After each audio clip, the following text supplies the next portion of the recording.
मुकेश सहनी जी से सुबह मेरी बातचीत हुई। बहुत अत्यंत दुख पहुंचा जब किसी के पिता, किसी का बेटा, किसी की बहन सुरक्षित नहीं है।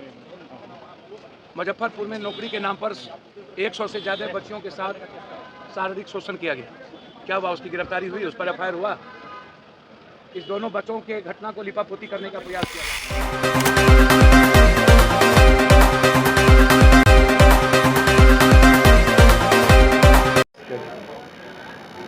ये गलत तरीके से, जिस तरीके से ईडी जब चुनाव में ये लोग हारती, अब गुलाब यादव जी का क्या मामला है मुझे नहीं पता, अन्ना लेना देना वो ईडी जाने, सीबीआई जाने।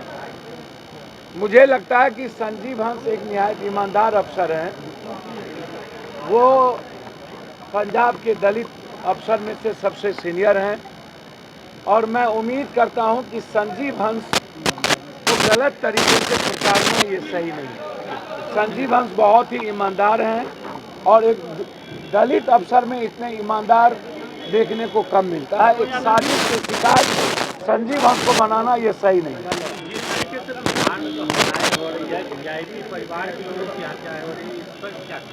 भैया, आम लोगों की हत्या डेली हो रही है, उस पर आपकी गंभीरता नहीं है। 2 बच्चे मर गए, ये सैकड़ों बेटियों का शारीरिक शोषण नौकरी के नाम पर हुआ, उस पर आप चिंतित क्यों नहीं? सिर्फ वीआईपी वो एक घटना बड़ी है, पिता की हत्या बहुत बड़ी है। स्पीडी ट्रायल का हमने मांग किया है, अविलंब गिरफ्तारी की मांग किया है। जो इसमें पदाधिकारी संलिप्त है या लापरवाही बरते हैं उस पर तुरंत उसको सस्पेंड किया जाए।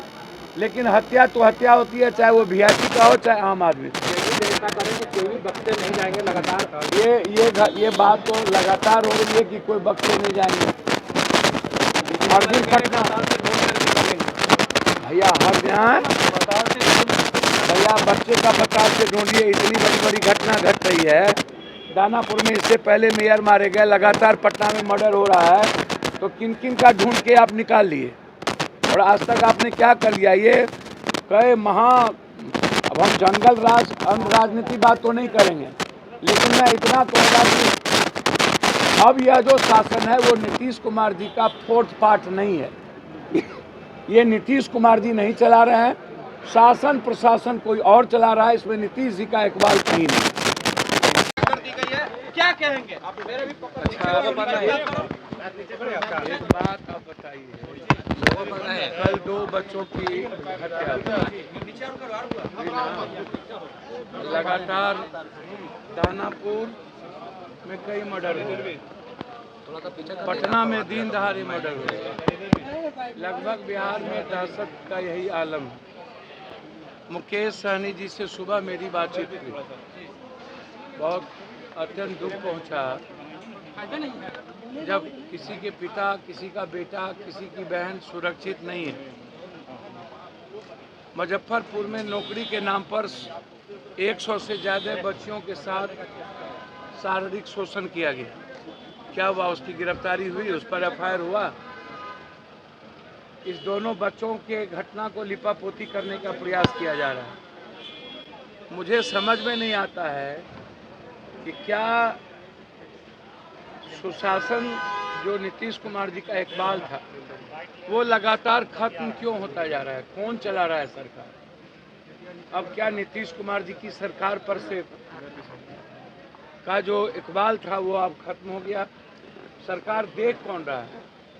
हमें तो यह लग रहा है कि लगातार अपराधी, माफिया और ये जो लोकल नेता लोग हैं जिसकी मिली भगत से ड्रग्स का व्यापार, हमारे यहाँ सबसे ज़्यादा ड्रग्स का व्यापार और शराब के व्यापार में इन्वॉल्व हैं नेता लोग और माफिया, और इसमें पदाधिकारी जमीन के माफियाओं के साथ मिली भगत करके लगभग थाना के लोग लगातार पैसा कमा रहे हैं। लगभग इसकी भी इंक्वायरी की हम मांग मुख्यमंत्री जी से मिलने का समय मांगे हैं।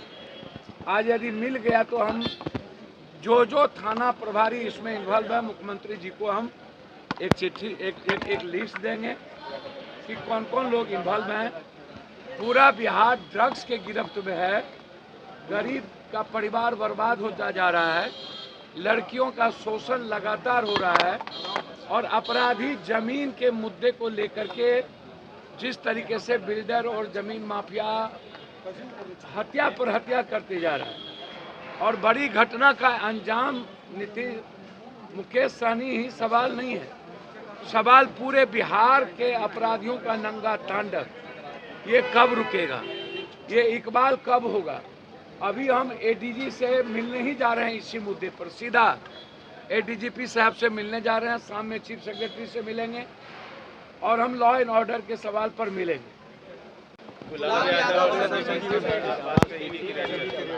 देखिए एक बात समझिए, मैं लगातार आपको बता रहा हूँ